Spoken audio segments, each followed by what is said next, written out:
Will a heavy metal detox remove mercury amalgams? No, it won't. It's a very common question, and we get the question too. Well, if I start detoxing toxic metals or do a mercury detox or something like that, is it going to make it worse?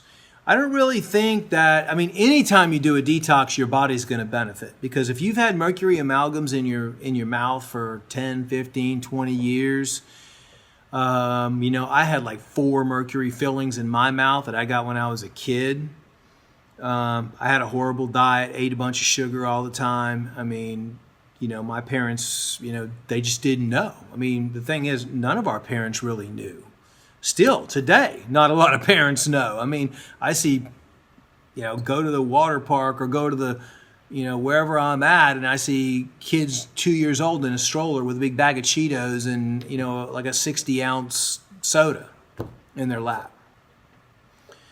So obviously things haven't gotten any better, and education hasn't gotten any better, but it is what it is. And you have to, my recommendation is to find a biological dentist to have your mercury amalgams removed, because it is going to be a chronic source of mercury outgassing.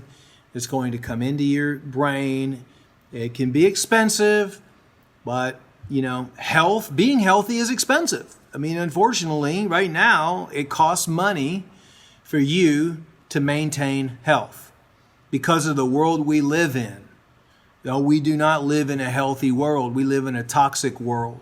I do believe, and my whole life's mission is set around changing that, and I think that we are making some progress slowly. I mean, look at the GMO campaign. I mean, we literally were able to create a lot of companies not canceling their contracts and going GMO. I don't know. I mean, years ago, we were a big proponent for organic. Whole Foods was a big proponent for organic. There was a lot of backlash saying organic food is no better than regular food. And now look where we've come. Every single grocery store carries some organic stuff.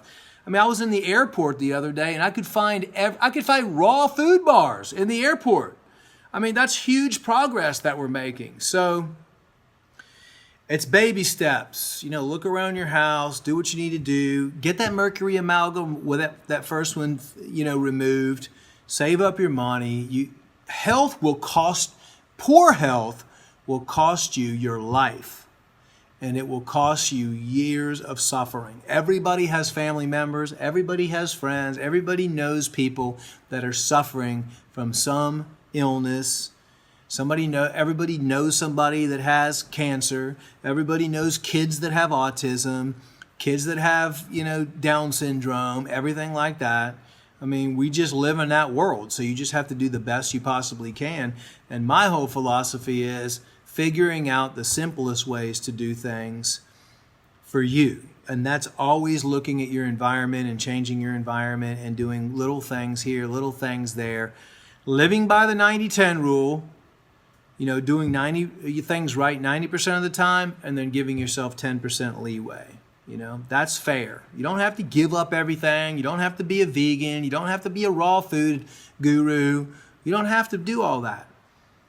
One of the reasons I came up with the 90-10 rule is because I always try to make everything better than it already is. And everybody was out there saying live by the 80-20 rule. I said, why live by the 80-20 rule? Why not live by the 90-10 rule? That's even better. But I tell you what, even if you want to do the 75-25, the 60-40, you're still doing more good than you are bad. The situation we live in today is the 80-20, everybody living by the 80-20. But they're doing 80% bad, 20% good. So you switch that around and you do 80% good, 20% bad, or whatever. You want to have wine or whatever. It doesn't matter. It doesn't matter. If you're doing your cleanses and you're 80% of the time you're making the right choices in life, and you're paying attention to your body and your environment 80% of the time, you will be okay. You'll be fine. There's no worries about it. But just try to get better, try to live a little bit better, try to get to that 90-10.